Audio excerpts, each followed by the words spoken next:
तो जैसे बागेश्वर धाम में धीरेन्द्र शास्त्री जी जैसे पर्चियाँ आप करते हैं, पर्ची बनाते हैं, कोई पहले बताए उससे पहले ही वो लिख देते हैं। क्या ये विद्या होती है? देखो विद्या का मैं कह नहीं सकता, बट ये कृपा ज़रूर होती है। बिना कृपा ये चीज़ें संभव नहीं होती। इसमें आपने देखा सुना होगा, हनुमान चालीसा के अंदर एक लाइन आती है, अष्ट सिद्धि नवनिधि की दाता। ये है हनुमान जी महाराज। उसमें एक सिद्धि आती है कर्ण पिशाचिनी। जब वो सिद्धि कोई प्राप्त कर लेता है और इष्ट की कृपा प्राप्त कर लेता है, तो ये सब चीज़ें सार्थक है।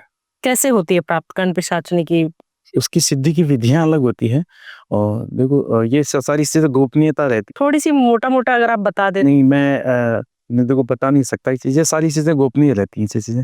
पर ये सिद्धियाँ हैं, ये सिद्धि की और अपने इष्ट देव की कृपा के बदौलत ये सब चीज़ें प्राप्त होती है।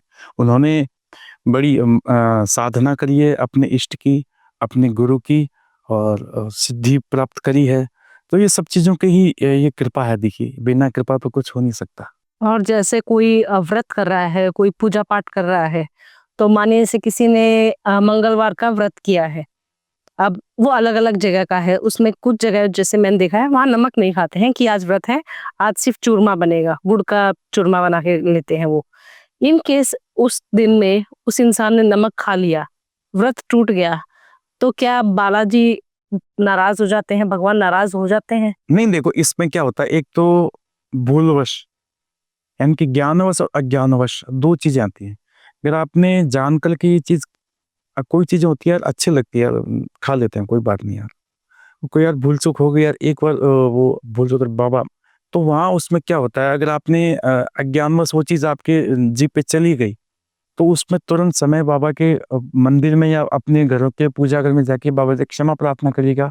बाबा मेरे से भूल-चूक में वो ध्यान नहीं रहा, मैं माफ़ी माँगती हूँ और कृपा करिएगा, मेरे से गलती हो गई।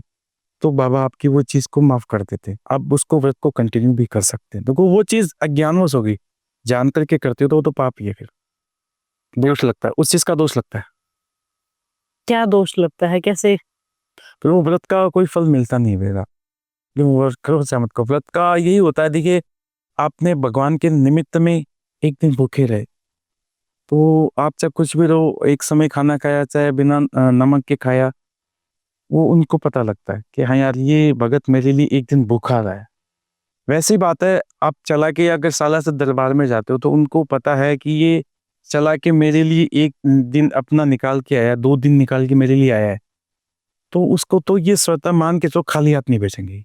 ये तो 100% है।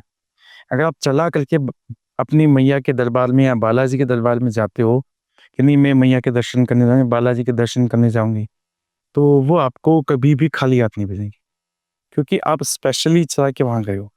ऐसे गए यार इधर गए चलो इधर से जाके आते हैं, तो उनको वैसा ही मिलेगा फिर उनको तो।